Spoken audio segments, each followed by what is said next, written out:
دعائیں ہوتی ہیں مقبول اس وسیلے سے، دعائیں ہوتی ہیں مقبول اس وسیلے سے، خدا کی خاص عنایت درود پاک سے ہے۔ غم جہاں سے کبھی سابقہ نہیں پڑتا، ہمیں تو ہر گھڑی راحت درود پاک سے ہے۔ ایک بار پھر محبت کے ساتھ درود پاک، صلو علی الحبیب صلی اللہ تعالی علی محمد صلی اللہ علیہ وسلم۔ حضرت حرب بن سریج رحمۃ اللہ تعالی فرماتے ہیں کہ امام محمد رحمۃ اللہ تعالی یہ اہل بیت میں سے ہیں۔ انہوں نے فرمایا کہ عراق کے لوگوں کو فرما رہے تھے کہ اے عراق کے لوگوں، کیا تم سمجھتے ہو کہ سب سے زیادہ قرآن پاک میں امید دلانے والی آیت کون سی ہے؟ یہ والی آیت ہے، لا تقنطوا من رحمت اللہ۔ یعنی میں اگر آپ سے بھی پوچھوں، اور نارملی جو قرآن ترجمے کے ساتھ پڑھے ہوئے ہیں ان سے پوچھا جائے کہ بتاؤ سب سے زیادہ امید، سب سے زیادہ ہوپ کون سی آیت دلاتی ہے؟ تو امام محمد نے بھی عراق کے لوگوں سے پوچھا کہ تم یہ سمجھتے ہو کہ سب سے زیادہ امید دلانے والی آیت یہ ہے لا تقنطوا من رحمت اللہ۔ اس کے معنی کیا ہے؟ اللہ کی رحمت سے مایوس نہ ہونا۔ واقعی یہ بہت امید دلاتی ہے، مگر امام محمد کا کمال کا جملہ تھا، فرماتے ہم سب اہل بیت کا یہ متفقہ فیصلہ ہے کہ قرآن مجید میں سب سے بڑھ کر امید دلانے والی جو آیت ہے نا وہ ہے وَلَسَوْفَ يُعْطِيكَ رَبُّكَ فَتَرْضَىٰ۔ آئے ہائے، اس کا معنی کیا ہے؟ اس آیت کا معنی کیا ہے؟ یہ ایکچولی یہ آیت سرکار دو عالم علیہ الصلوۃ والسلام کو ایک بہت بڑا انعام دیا گیا اس آیت کے تحت، اور ایک خوشخبری دی گئی وَلَسَوْفَ يُعْطِيكَ رَبُّكَ فَتَرْضَىٰ، اور بے شک قریب ہے کہ تمہارا رب تمہیں اتنا دے گا کہ تم راضی ہو جاؤ گے۔ اچھا، اب کمال یہ ہے کہ مسلمانوں کے لیے امید والی آیت کیسے ہو گئی؟ یہاں تو نبی پاک کو کہا جا رہا ہے نا کہ ان قریب آپ کو آپ کا رب اتنا دے گا کہ آپ راضی ہو جائیں گے۔ تو جب یہ آیت نبی پاک پر اترتی ہے تو سبحان اللہ، پیارے آقا علیہ الصلوۃ والسلام کا اپنی امت سے پیار دیکھیں۔ دیکھیں نا، اگر آپ کو کوئی کہے کہ بھائی آپ کو کیا چاہیے بتائیں، کوئی بلینک چیک دے دے آپ کو، جتنی اماؤنٹ بھرنی ہے بھر لے، یا اس کے علاوہ کچھ چاہیے تو بتائیں، تو ہم کیا کریں گے؟ اپنے معاملات، اپنی فیملی کے معاملات، اپنے جو بھی پرابلمز ہیں ہم اس کو سارٹ آؤٹ کرنے کی کوشش کریں گے۔ مگر سرکار دو عالم علیہ الصلوۃ والسلام کو یہ ایسی خوشخبری جب ملتی ہے تو ان کو یاد کون آتا ہے؟ کیا کہا رب نے؟ وَلَسَوْفَ يُعْطِيكَ رَبُّكَ فَتَرْضَىٰ، اے محبوب ان قریب تمہارا رب تمہیں اتنا دے گا کہ تم راضی ہو جاؤ گے۔ نبی پاک علیہ الصلوۃ والسلام نے جب یہ آیت ان پر نازل ہوئی نا تو پیارے آقا نے پتہ کیا فرمایا؟ جب تک میرا ایک بھی امتی جہنم میں ہوا میں راضی نہیں ہوں گا۔ اللہ اکبر ہیں، آتا ہے فقیروں پہ انہیں پیار کچھ ایسا، خود بھیک دیں اور خود کہیں منگتا کا بھلا ہو۔ تو پتہ چلا کہ یہ آیت سب سے زیادہ امید دلانے والی آیت ہے کہ جب رب نے یہ فرمایا کہ محبوب تمہیں اتنا دیں گے کہ تم راضی ہو جاؤ گے، اور سرکار علیہ الصلوۃ والسلام فرماتے ہیں میں اس وقت تک راضی نہیں ہوں گا جب تک اپنے ایک ایک امتی کو جہنم سے آزاد نہ کروا لوں، اس کی مغفرت کا سامان نہ ہو جائے۔ اللہ اکبر۔ اور یہاں وہ سبحان اللہ سیدی اعلیٰ حضرت امام اہل سنت کا ایک شعر آپ کو سنانا ہے، مگر اس سے پہلے کچھ جملے سنیے گا۔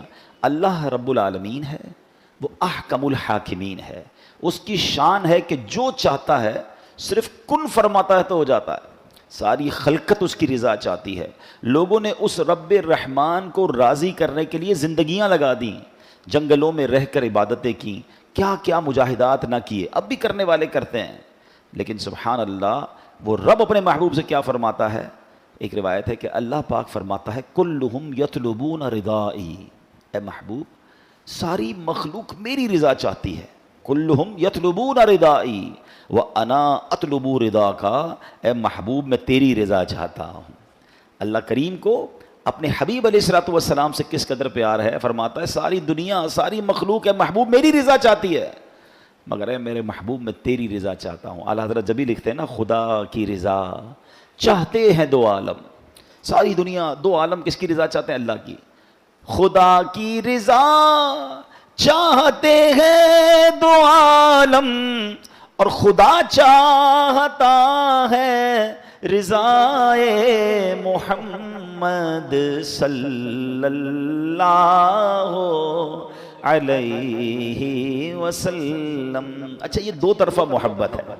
اللہ اپنے حبیب سے اس قدر پیار فرماتا ہے نا تو نبی پاک علیہ الصلوۃ والسلام بھی اپنے رب سے بے انتہا محبت فرماتے ہیں. یہ سیکھنے کے لیے بھی ہے کہ ہمیں اللہ سے بھی بے حد پیار کرنا ہے, اللہ کے حبیب سے بھی بہت محبت کرنی ہے. ذرا سنیے گا یہ دو طرفہ محبت کیسی ہے.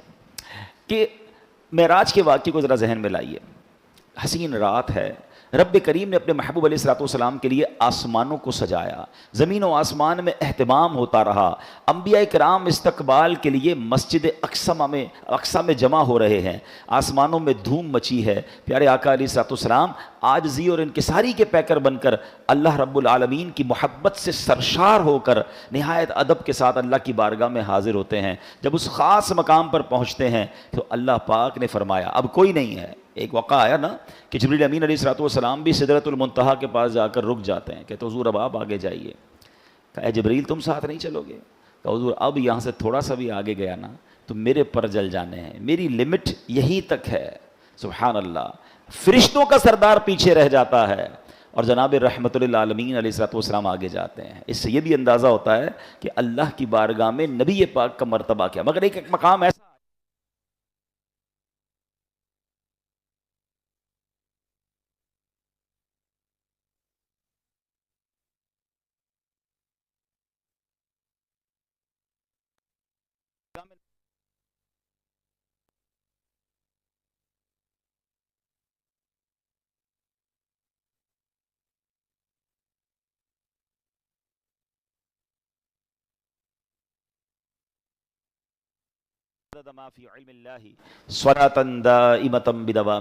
تو وہ جب مقام قرب میں پہنچے نا تو اللہ نے فرمایا اے محبوب انا و انتا, ایک میں ہوں ایک آپ ہیں, وما سواک خلقت لاجلک, آپ کے علاوہ کائنات میں جو کچھ ہے وہ سب میں نے آپ کے لیے پیدا کیا ہے. وجہ تخلیق کائنات ہم کہتے ہیں نا, ریزن آف دا اول کریشن, یعنی اللہ فرماتا ہے ایک محبوب کہ ایک میں ہوں ایک آپ ہیں اور آپ کے علاوہ جو کچھ کائنات میں ہے وہ سب میں نے آپ کے لیے پیدا فرمایا ہے. سیدی مولانا حسن رضا خان صاحب لکھتے ہیں نا, کونین بنائے گئے سرکار کی خاطر, کونین بنائے گئے سرکار کی خاطر, کونین کی خاطر تمہیں سرکار بنایا. تو سبحان اللہ. تو اب کیا ہوا, اللہ پاک علیہ الصلوۃ والسلام کی اپنے محبوب سے یہ بے مثال محبت ہے. مگر نبی پاک علیہ الصلوۃ والسلام نے محبت الہی میں کیا عرض کیا؟ وہ عرض کرتے ہیں اللہم انت وما انا, اے اللہ پاک تو ہی تو ہے, اے اللہ پاک تو ہی تو ہے, میں نہیں ہوں. وما سوا ذالک ترکت لاجلک, اور اس کے علاوہ جو کچھ ہے میں نے تیری رضا کے لیے چھوڑ دیا ہے. رب فرما رہا ہے محبوب تیرے سوا کائنات میں جو کچھ میں نے تیرے لیے بنایا, اور حبیب کیا فرما رہے ہیں صلی اللہ تعالیٰ علیہ وسلم, اے اللہ تو ہی تو ہے, میں کچھ نہیں ہوں, تیرے سوا میں نے باقی تمام چیزوں کو تیرے لیے چھوڑ دیا ہے. یعنی اللہ کی محبت میں سب کچھ اللہ کی رضا کے لیے چھوڑ دیا. یہ سچ بات ہے. اللہ پاک خالق ہے, سرکار دو عالم علیہ الصلوۃ والسلام مخلوق ہیں. اللہ پاک معبود ہے, اللہ پاک معبود ہے, سرکار دو عالم علیہ الصلوۃ والسلام عابد ہیں.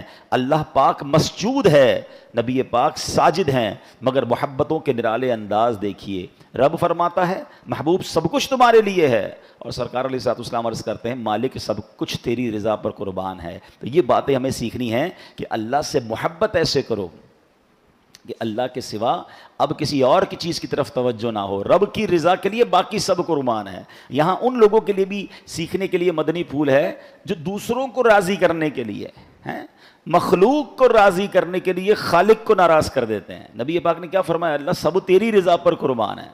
مگر ہم اللہ کی رضا کو بیہائنڈ رکھتے ہیں, یہ سوچتے ہی نہیں ہیں کہ یہ جو کام کر رہا ہوں اس میں اللہ راضی ہوگا. نہیں یار, دوست تو راضی ہو جائیں گے نا, بچے تو راضی ہو جائیں گے, چلو یار فیملی تو خوش ہو جائے گی. یہ نہیں سوچ رہے ہوتے کہ میں ان سب کو خوش کرنے کے چکر میں رب کو ناراض کر رہا ہوں. ہونا کیا چاہیے, یہ نبی پاک نے ہمیں سکھایا کہ رب پہلے, کہ رب کی رضا پہلے, اللہ راضی پھر سب راضی. اور اگر رب کو ناراض کرنے میں مخلوق ناراض بھی ہو جائے اس میں غم نہیں کرنا ہوتا.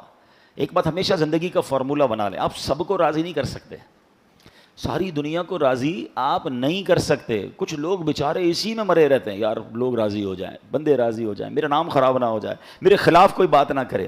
وہ اللہ کے بندوں, اگر آپ سچائی کی طرف جائیں گے, حق کی طرف جائیں گے, دین کی طرف چلیں گے, اور پھر سبحان اللہ اللہ اور اس کے رسول کی رضا کے لیے چلیں گے, تو سب لوگ آپ سے راضی نہیں ہوں گے.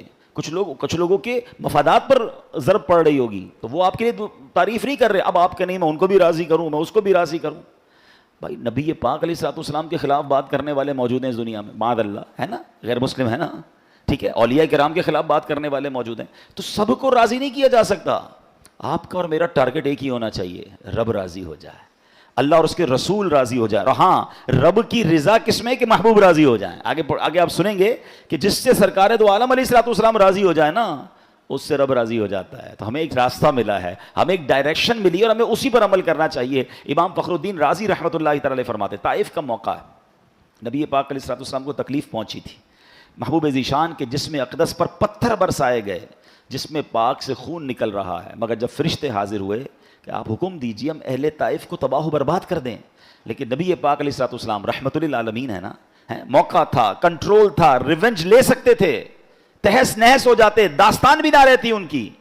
نبی پاک نے کیا فرمایا؟ اللہم اہد قومی انہم لا یعلمون، اے اللہ پاک میری قوم کو ہدایت فرما، یہ جانتے نہیں ہیں، یہ مجھے جانتے نہیں ہیں. کیا بڑا دل تھا. آج ہمیں موقع ملے ہمارے ساتھ کوئی زیادتی کرے، ہم کہتے ہیں میں بتاتا ہوں، اور پھر ایسا بدلہ لیتے ہیں کہ پتہ چلا کہ اس نے تو کم ظلم کیا تھا، مجھ سے بڑا ظلم کر دیتے ہیں. اچھا، ہمارے یہاں معافی بھی بڑی عجیب ہے، ہم معاف بھی اس کو کرتے جس کا کچھ بگاڑ نہیں سکتے. 4-5 گارڈ ہوں جس کے پاس، اور جناب اس کے بہت سارے آگے پیچھے لوگ ہوں، بندہ کہتا ہے چلو کوئی بات نہیں، معاملہ ختم. بھائی اس کا کچھ بگاڑ ہی نہیں سکتے آپ، اس لیے معاملہ ختم کیا. غریب ہوتا تو اس کی جگہ کوئی سائیکل والا جا رہا ہوتا اور آپ کے جناب کوئی بات بری لگ جاتی تو پھر کیا کرتے؟ پھر بھی معاف کرتے. یہ معافی نہیں ہے. مزہ یہ ہے یو ہیو کنٹرول. نبی پاک کے پاس کنٹرول تھا، اتھارٹی تھی. فرشتے آ گئے کہ حضور حکم کریں پہاڑ سے اس پوری بستی کو تہس نہس کر دیں. مگر سبحان اللہ، آقا نے ان کی ہدایت کی دعا کی، بدلہ نہیں لیا، دعا دی. اچھا، یہاں نبی پاک تو معاف فرما رہے ہیں، لیکن دوسری طرف کیا ہوا؟ غزوہ احزاب کا موقع ہے، کفار مکہ اکٹھے ہو گئے، مدینے پر چڑھائی کا ارادہ ہے. اس کیفیت میں نماز عصر کی ادائیگی میں دیر ہو گئی. اس پر نبی پاک کو ایسا جلال آیا، ایسا جلال آیا. کیا دعا کی؟ اللہم املا بطونہم نارا، اے اللہ پاک ان کے پیٹ جہنم کی آگ سے بھر دے. امام رازی نے کمال کی بات لکھی ہے، بڑی باریک بات ہے، سمجھیے گا. نبی پاک پر حملہ ہوتا ہے، اپنی ذات پر اٹیک ہوا، خونم خون ہو گئے، مگر اللہ کے حبیب نے معاف کر دیا. لیکن نماز کی ادائیگی میں تاخیر ہوئی کیونکہ اللہ کا حق نہیں ادا ہو رہا تھا. بس محبوب کا، ہمارے آقا علیہ الصلوۃ والسلام کا یہ انداز ہے، اور اللہ کی طرف سے بھی ارشاد ہوتا ہے، اے محبوب ہمارے ہاں بھی یہی قانون ہے، اگر کوئی مسلمان میرے حق میں کوتاہی کرے، مثلا نماز نہ پڑھے، نماز کو فرض جانتا ہوں مگر سالہ سال ادا نہ کرے، وہ کافر نہیں ہو جاتا، وہ اسلام سے خارج نہیں ہو جاتا. لیکن اے محبوب اگر کہ کوئی آپ کے بال مبارک کی بھی معمولی سی بھی بے ادبی کرے گا تو ہماری بارگاہ کا دھتکارا ہوا ہوگا، اس پر کفر کا حکم لگا دیا جائے گا. فرق سمجھ رہے ہیں؟ سرکار دو عالم علیہ الصلوۃ والسلام اور اللہ رب العالمین کا یہ خوبصورت تعلق کیسا ہے کہ اللہ کے حبیب پر خود حملہ ہو رہا ہے، معاف فرما رہے ہیں. اور نماز قضا ہونے کے لیے کفار نے کوشش کی، حملے کیے، تو اللہ کے حبیب ان کی بربادی کی دعا کر رہے ہیں کہ میں اپنے رب کا حکم ادا نہیں کر پا رہا، یا تاخیر ہو رہی ہے. اور اللہ کے یہاں بھی دستور ایسا ہے کہ ساری زندگی کو اللہ کی نافرمانی کرے، نماز نہ پڑھنا بہت بڑا گناہ ہے، لیکن اس کو ہم غیر مسلم نہیں کہیں گے، اس کو دائرہ اسلام سے خارج نہیں کہیں گے، حالانکہ اللہ کی نافرمانی کر رہا ہے. لیکن حبیب پاک کی بارگاہ میں گستاخی کرے گا، ذرہ برابر گستاخی ہوگی، تو پھر اسلام میں باقی نہیں رہے گا. تو یہ تعلق اور یہ محبت بھی سمجھنا ہے، اور سرکار دو عالم علیہ الصلوۃ والسلام کا رب کی بارگاہ میں مقام کیسا ہے. تو ہم نے جو آیت سنی، اس میں جو نبی پاک نے فرمایا کہ میں اس وقت تک راضی نہیں ہوں گا جب تک میرے ایک ایک امتی کو جہنم سے آزاد نہ کروا لوں. تو ایک بار خود نبی پاک علیہ الصلوۃ والسلام فرماتے ہیں روز قیامت ہوگا، میں شفاعت کرتا جاؤں گا، حدیث پاک کا مضمون ہے، یہاں تک کہ میرا رب مجھے فرمائے گا ارضیت یا محمد، یعنی اے پیارے محبوب علیہ الصلوۃ والسلام کیا آپ راضی ہو گئے؟ میں عرض کروں گا نعم یا ربی رضیت، ہاں اے میرے رب میں راضی ہوں. سبحان اللہ. تو معلوم یہ ہوا کہ نبی پاک کی رضا جو ہے وہ رب کی رضا ہے اور اللہ کی رضا. سبحان اللہ. اچھا، اب شفاعت کے بارے میں ہمارا بلیف اور ہمارا عقیدہ کیا ہونا چاہیے؟ بڑی اہم بات کرنے جا رہا ہوں کہ ہمیں اس بارے میں اپنا مائنڈ سیٹ کیا رکھنا چاہیے. یاد رہے کہ عقیدہ شفاعت حق ہے، سچ ہے، اور ہم پر لازم ہے کہ ہم شفاعت کا عقدہ، شفاعت کا عقیدہ پکا رکھیں، مضبوط عقیدہ رکھیں. سرکار دو عالم علیہ الصلوۃ والسلام فرماتے ہیں شفاعتی یوم القیامت حق، روز قیامت میرا شفاعت کرنا حق ہے.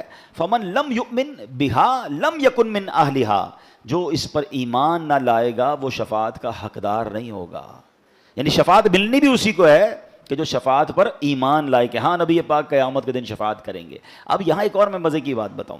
جب قیامت کا دن ہوگا نا، اللہ کے حبیب علیہ الصلوۃ والسلام کو مقام محمود عطا کیا جائے گا. یہ مقام محمود کیسا ہوگا کہ پورا محشر دیکھے گا کہ اللہ کے حبیب کی بارگاہ میں اللہ کے حبیب کا مرتبہ کیسا ہے، کیا اسٹیٹس اور کیا مقام ہے. ٹھیک ہے، ہم پڑھتے ہیں نا اذان کے بعد کی جو دعا ہوتی ہے وَبَعَثْهُ مَقَامًا مَحْمُودًا، یہ وہی مقام محمود ہے جو قیامت کے دن عطا کیا جائے گا. اچھا، اس مقام محمود کو دیکھ کر شفاعت نبی پاک فرما رہے ہوں گے، جو آپ کہہ رہے ہوں گے سبحان اللہ وہ ہوتا چلا جائے گا. تو اب غیر مسلم بھی جو ہیں، جو آج نہیں مانتے وہ مان جائیں گے. جو نبی پاک معاذ اللہ ایسے بھی کلمہ پڑھنے والے اب دنیا میں آ گئے جو کلمہ بھی پڑھتے ہیں اور پیارے آقا علیہ الصلوۃ والسلام کی شان میں کوئی نہ کوئی کمی ڈھونڈ رہے ہوتے ہیں. استغفر اللہ، ان کو اپنے ایمان کی فکر کرنی چاہیے. مگر یہ سارے لوگ بھی قیامت کے دن مان جائیں گے کیونکہ سب کو نظر آ رہا ہوگا. مگر یاد رہے اس دن کا ماننا قبول نہیں کیا جائے گا، اس دن کا ایکسیپٹ کرنا قبول نہیں کیا جائے گا. ماننا آج ہے، ہمارا ایمان بن دیکھے ہے.